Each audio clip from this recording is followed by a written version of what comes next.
ये हो गया हम बाहर खाली जगह और कर दी। इसको हम लोग पढ़े थे पर्वतों के सिद्धांत, यानी कि पर्वतों की जो उत्पत्ति कैसे हुई। आप लोगों को पता है कि आज हमें अरावली दिखाई देती है, लेकिन आपको ये पता होना चाहिए कि अरावली आज वर्तमान स्थिति में है, पहले इस स्थिति में नहीं थी। यानी कि अरावली को हम अवशिष्ट बलित पर्वत के रूप में जानते हैं। वो क्यों जानते हैं? क्योंकि किसी समय अरावली की ऊंचाई 8000 से भी लगभग ऊपर थी, लेकिन वर्तमान में इसकी ऊंचाई कितनी दिखाई देती है? लगभग इसकी 1722 इसकी पीक चोटी है, यानी कि सबसे बड़ी चोटी ऊंची चोटी है, उसकी ऊंचाई सिर्फ 1722 है। अगर आप दिल्ली तक पहुंचते हैं तो वहां रानी सीमा की पहाड़ियां मैदानी भागों में गिर जाती हैं। यानी कि वहां क्या हुआ है कि वहां पर अपरदन और विक्षेपण या अपरदन तथा अपक्षय की क्रिया के कारण क्या हुआ है कि इनका ऊपरी भाग अपरदित हो गया है और आज जो वर्तमान में उनके सिर्फ अवशिष्ट भाग रह गए हैं।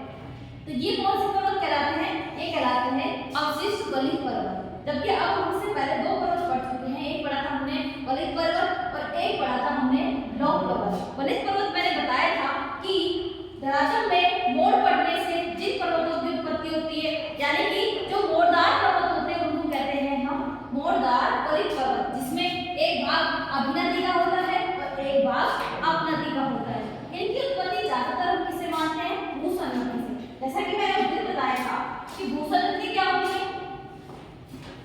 भूसंनतियां उथले जल का भाग होती हैं जिसमें तलछटे विक्षेपों का जमाव होता है। जब लाखों करोड़ों साल तक ये क्रिया संपन्न होती है, यानी कि अवसादों का विक्षेपण होता जाएगा, अब ये अवसाद जमा होते जाएंगे तो इसकी तली धंसती जाएगी, यानी कि नीचे होती जाएगी। लेकिन एक समय ऐसा आएगा जब ये तली पूरी तरह से भर जाएगी, यानी कि दबाव बढ़ेगा तो उसमें हलचल उत्पन्न होगी, हलचल उत्पन्न होगी तो दोनों तरफ के स्थलखंड हैं जिनको दृढ़ भूखंड कहा जाएगा, ये स्थलखंड है, ये क्या करेंगे? गति करेंगे एक दूसरे की तरफ। जब ये एक दूसरे की तरफ गति करेंगे तो इसमें जो अवसाद या विक्षेप भरे हुए हैं उनमें क्या होगा?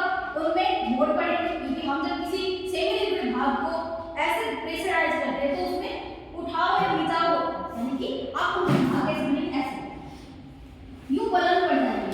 एक तो ये एक तरीका है, या फिर किसी चट्टान में दोनों तरफ से संचलन होने से उन चट्टानों के क्या हो जाते हैं? मोड़ पड़ जाते हैं। जैसे कि हमने पहले पढ़े थे, बलन पढ़े थे, नहीं पढ़े थे, फोल्ड्स पढ़े थे हमने, जिसमें हमने क्या कहा था? ये तो क्या है? अपनति, सॉरी अभिनति, और ये अपनति, ये सब चीज हम पढ़ चुके हैं। तो ये कौन से पर्वत है? ये बलित मोड़दार पर्वत है। ये विश्व के सबसे ऊंचे पर्वत है, सबसे लंबे पर्वत है तथा सबसे नवीन पर्वत है। और कुछ पर्वत इसमें आज भी क्या है? आज भी वर्तमान में भी विकास की अवस्था में है, जैसे कि हमारा हिमालय में इसी वजह से भूकंप आते हैं, क्योंकि हिमालय ऐसा कहा जा रहा है कि हिमालय की ऊंचाई अभी भी बढ़ रही है। अभी शायद 2-3 साल पहले का निरीक्षण हुआ था जिसमें माउंट एवरेस्ट आपको पता है कि विश्व की सबसे ऊंची चोटी है, 8848 मीटर उसकी लंबाई मानी जाती है। लेकिन अभी कुछ सर्वेक्षण के हिसाब से बताया गया कि उसकी ऊंचाई में थोड़ा सा फर्क है, यानी कि 8848.10 मीटर की समथिंग हो गई, जबकि उसकी एग्जैक्ट पहले कितनी थी? 8848 मीटर। लेकिन अब उसकी ऊंचाई में थोड़ा सा फर्क हुआ, क्योंकि वो एक ग्रोथ की अवस्था में, विकास की अवस्था में, यानी कि हमारा क्या कहना है, अगर ये बोले डिस्कस में कि हिमालय आज भी विकास की अवस्था में है, यानी कि बलित मोड़दार पर्वत है, वो वर्तमान के सबसे नवीन पर्वत है। जबकि सबसे पुराने पर्वत कौन से हैं? अवशिष्ट बलित पर्वत, जो कि आज घर्षित अवस्था में दिखाई देते हैं, जो कि अगर हम आगे बढ़े तो वो क्या दिखाई देंगे? मैदान में मिल जाएंगे, क्योंकि पहले वो कभी किसी समय बहुत ऊंची चोटी हो करते हैं, लेकिन क्योंकि उन पर अपरदनकारी कार्यक्रम क्या क्या उन पर अपरदन किया, जिसके कारण उनकी ऊपरी परतें हट गई और इस वजह से आज हमें कैसे दिखाई देते हैं? अवशिष्ट पर्वतों के रूप में दिखाई देते हैं। और मैंने एक दूसरा बताया था लौह पर्वत। लौह पर्वत क्या होते हैं? ऐसे पर्वत जिनकी उत्पत्ति स्थल भाग के या नीचे धंसने या स्थल भाग के ऊपर उठने से होती है, यानी कि समझ में यानी कि ये धरातल है। मैंने आप लोगों को भ्रंशन की क्रिया बता कि वीडियो चली तेज आवाज आएगी, तुम चाहते हो तुम्हारी जो मैं लड़ूंगा सबको दिखाई देता है। सुनना देखो, हमने जो चीजें पढ़े थे तो हमने एक चीज और पढ़ी थी कि धरातल क्या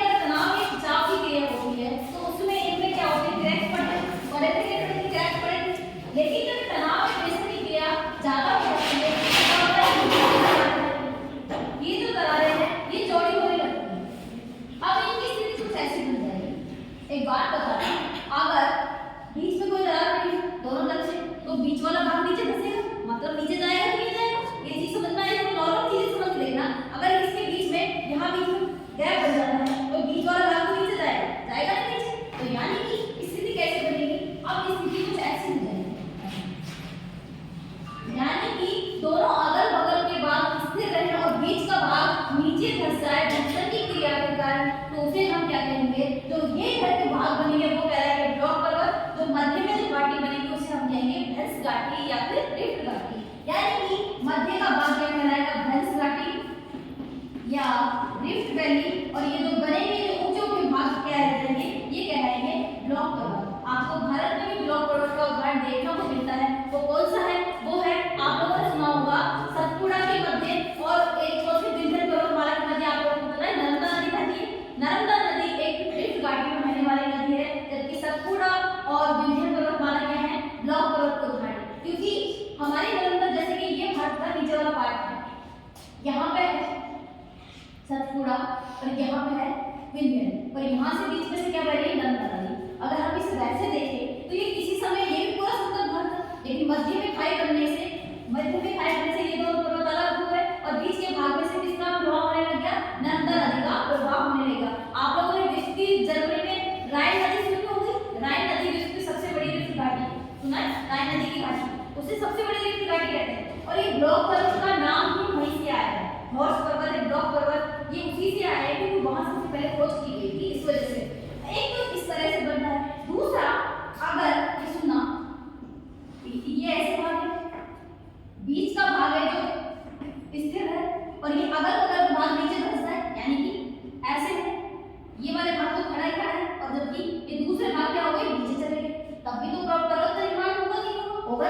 ठीक है, एक बात बताना, मैं इस भाग को स्थिर रखूं, ये है जैसे दोनों भाग है, अगर मैं इसको ये मेरा स्थिर है और ये नीचे चला गया तो गैप बन गया, बनाए कि नहीं बना, यानी कि इसकी तुलना में अगर मैं देखूंगी तो ये इसमें क्या होगा, ये तो मुझे पर्वत से दिखाई देगा और ये नीचे धंसा हुआ भाग दिखाई देगा, तो भी पर्वतों का निर्माण होगा।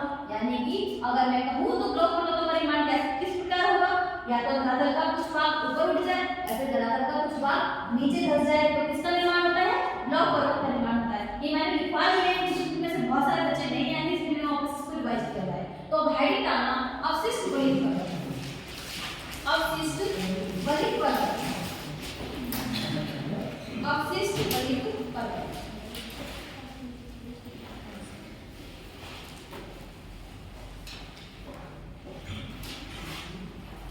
अवशिष्ट बलित पर्वत,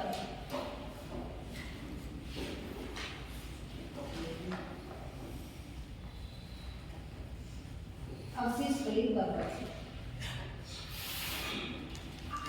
इन पर्वतों को अवशिष्ट पर्वत, इन पर्वतों को अवशिष्ट पर्वत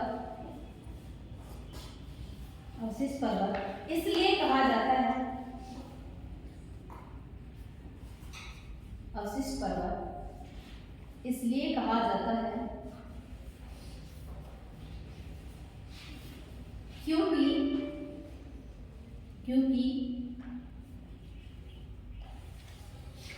ये प्राचीन पर्वत है,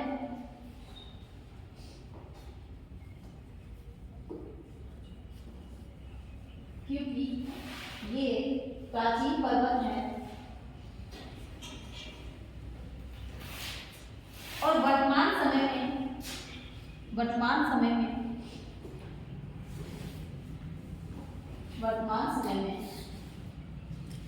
इनके ऊपर अपर्दन तथा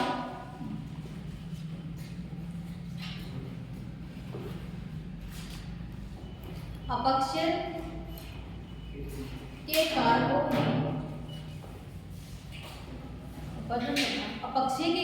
में प्रभाव डाला है, जिसके कारण कारकों में प्रभाव डाला है, जिसके कारण इन पर्वतों का ऊपरी भाग अपर्दित हो चुका है, ऊपरी भाग अपर्दित हो चुका है।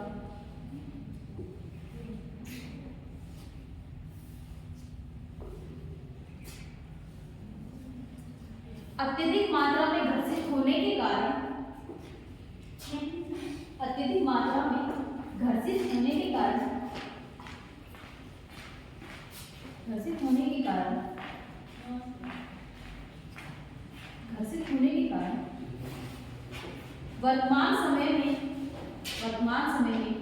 ये पर्वत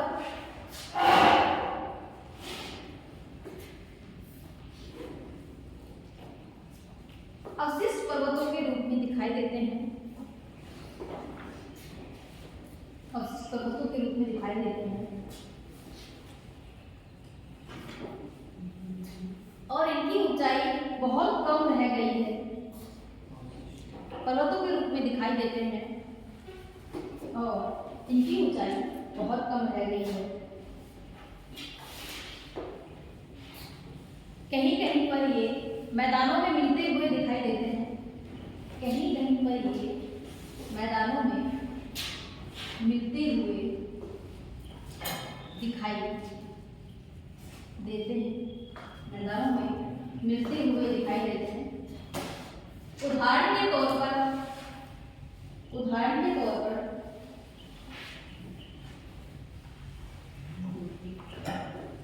अरावली पर्वतमाला, अरावली पर्वतमाला,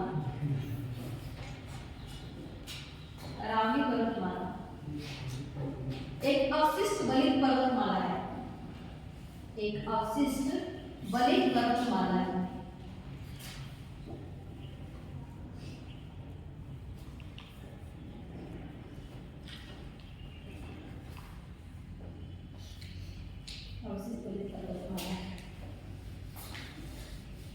लिख लिया, समझ में आ गया। अगली हेडिंग डालना गुंबदाकार पर्वत, गुंबदाकार पर्वत लिख दीजिए।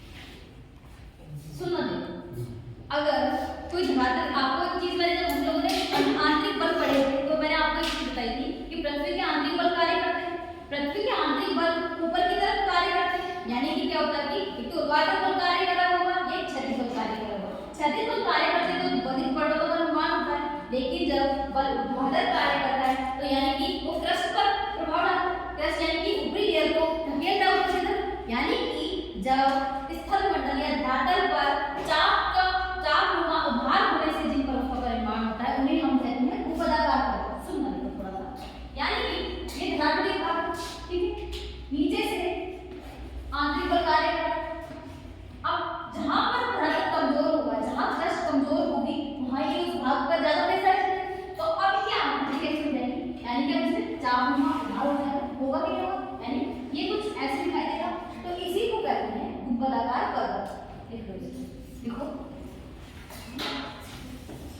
जब पृथ्वी के धरातलीय भाग में, जब पृथ्वी के धरातलीय भाग में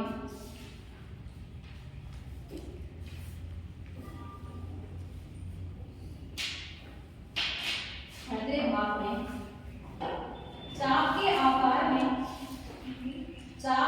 आकार में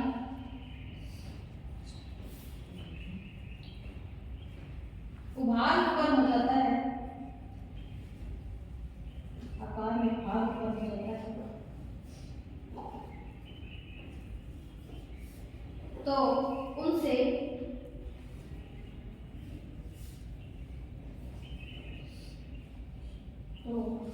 गुंबदाकार पर्वतों का निर्माण होता है, गुंबदाकार पर्वतों का निर्माण होता है। अगली हेडिंग डालना संग्रहित पर्वत, संग्रहित पर्वत।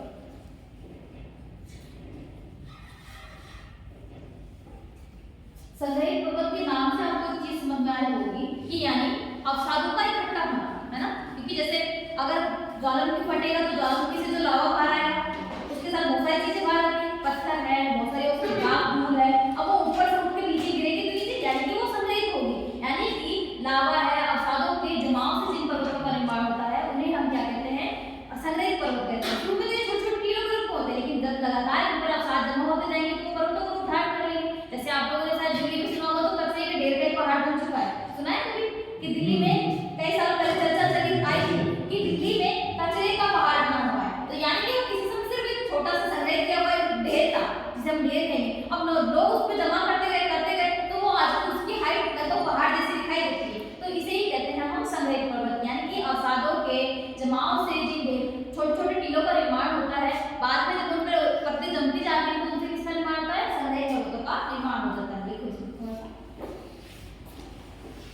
अवसादों तथा अवसादों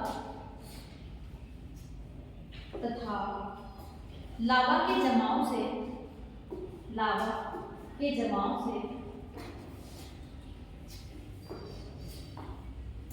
छोटे छोटे टीलों का निर्माण हो जाता है। छोटे छोटे टीलों का निर्माण हो जाता है।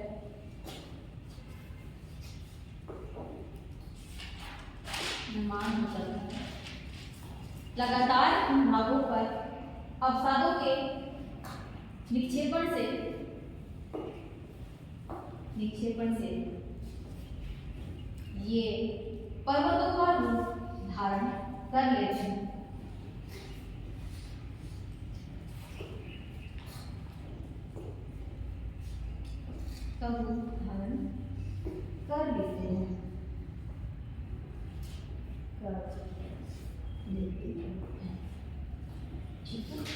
ये तो थे पर्वतों के प्रकार। अब हमें पर्वत निर्माण के सिद्धांत पढ़ने हैं। बहुत सारे भूगोल वेताओं ने पर्वत निर्माण के सिद्धांत दिए। वो क्या दिए?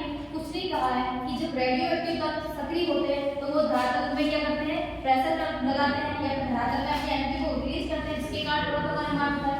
लेकिन हम जो सबसे इंपॉर्टेंट पढ़ेंगे वो हमारे लिए सबसे इंपॉर्टेंट टॉपिक कौन सा है? कॉपर का भूसंनति सिद्धांत। यानी कि कॉपर महोदय एक भूगोल वेता है जिनका एक सबसे मोटिव क्या था कि जो आज वर्तमान में हमें पर्वत दिखाई देते हैं तथा जो भूसंनति क्या है?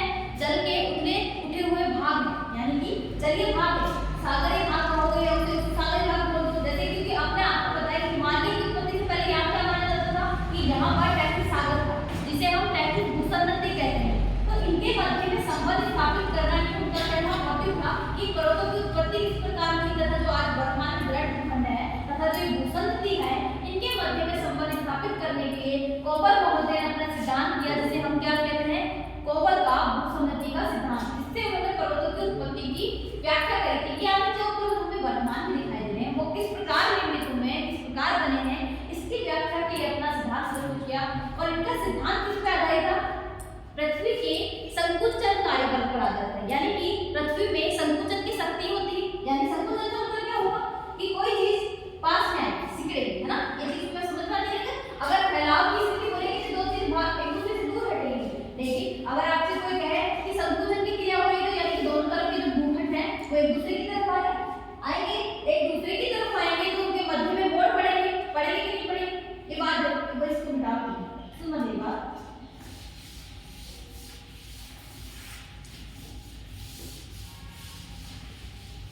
अगर मैं ये कहूँ कि दो भागों के मध्य में तनाव उत्पन्न हो रहा है तो स्थिति कैसी बनेगी?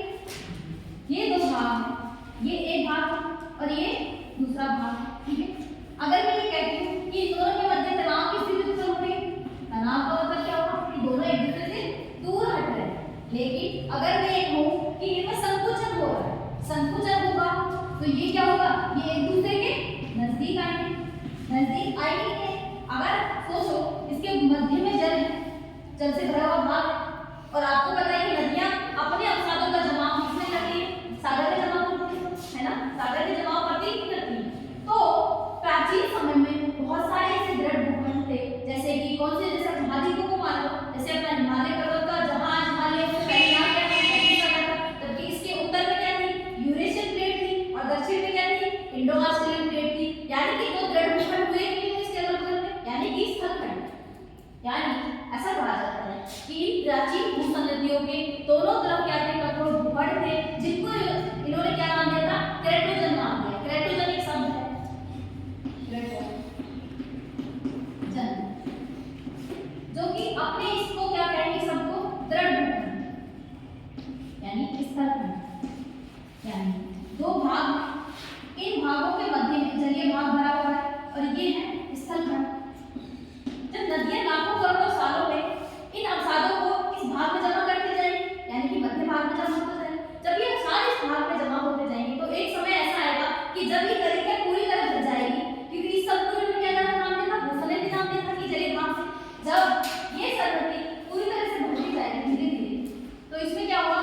अगर तो किसी चीज में बदल जाता है, यानी कि मैं उसमें बार बार कोई चीज डालती हूँ तो वो अगर वैसी अवस्था में है, लिक्विड अवस्था में है, तो वो के नीचे धंसा जाएगा लेकिन एक बात बताओ, किसी चीज को भरने की एक सीमा होती है, उस सीमा के बाद उसमें वो जगह नहीं रहती वो उसको झेल सके।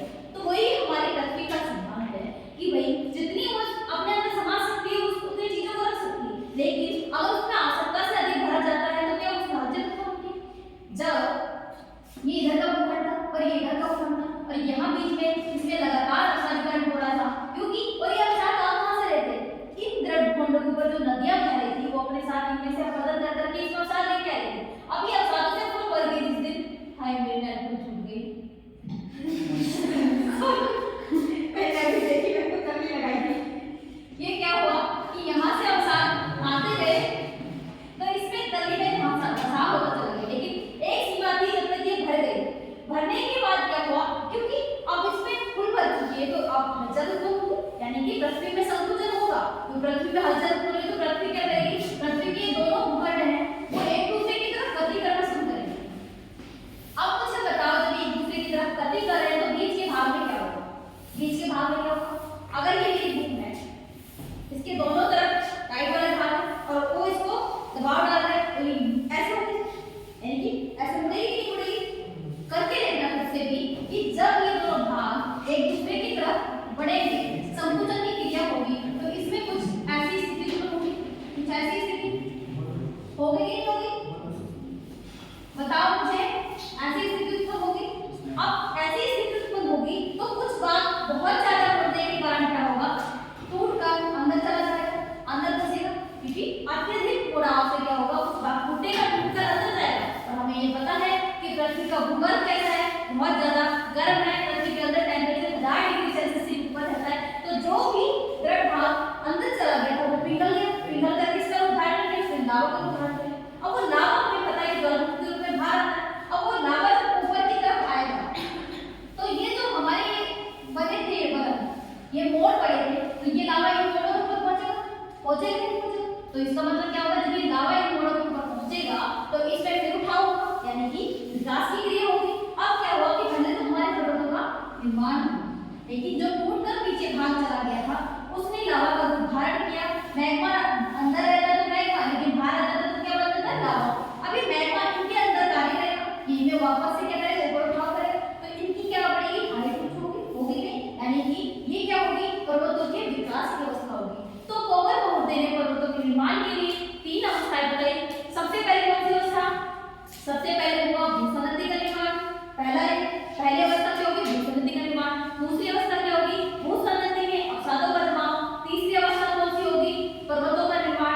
चौथी अवस्था कौन सी होगी, पर्वतों में विकास की अवस्था। ये 4 इनकी अवस्थाएं दी है इन्होंने अपने सिद्धांत में। तो इन्होंने जो इधर इधर के 2 द्रव भूखंड थे उनको तो कहा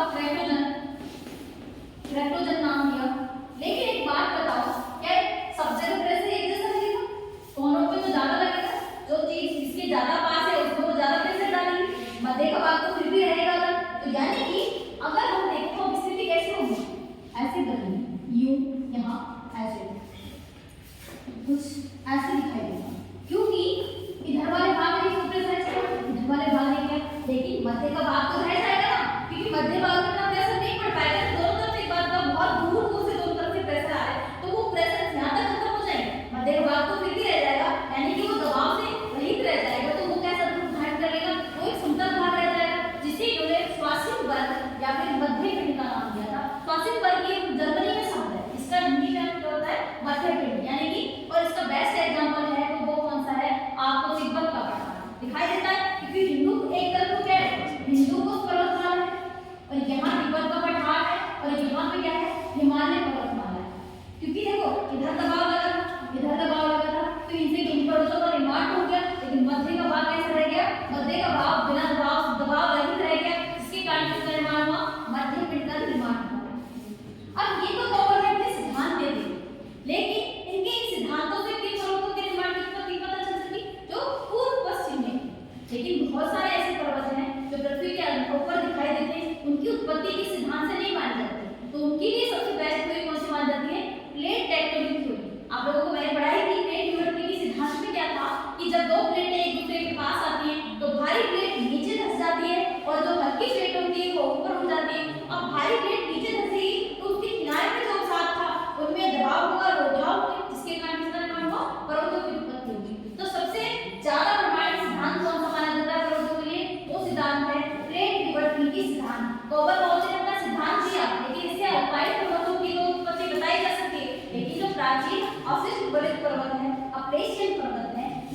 उत्पत्ति को इनसे हम नहीं समझा सकते, ये इनके सिद्धांत की सबसे बड़ी कमी थी। अब हेडिंग डालना कॉपर का भूसंगति सिद्धांत।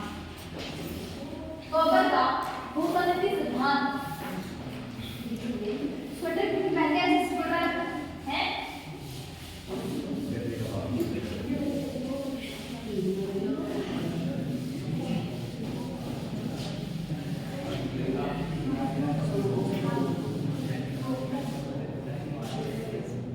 हेडिंग डालना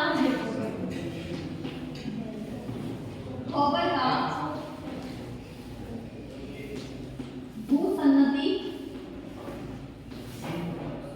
भूसंगति सिद्धांत।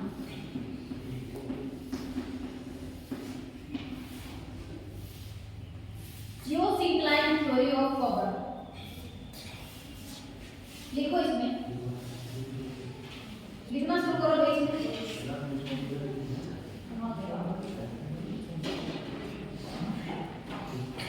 लिखो, कॉपर महोदय ने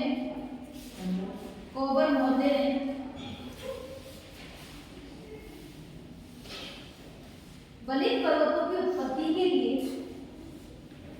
पर्वतों की उत्पत्ति के लिए अपना भूसंगति सिद्धांत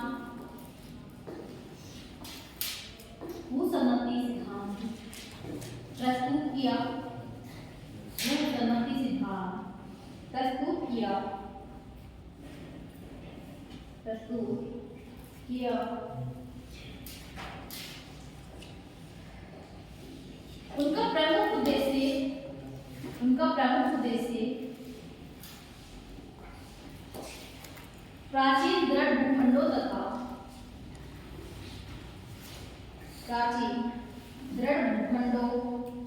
तथा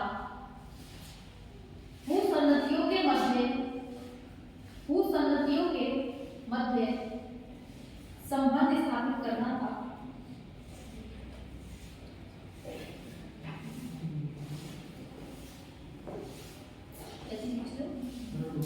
के मध्य संबंध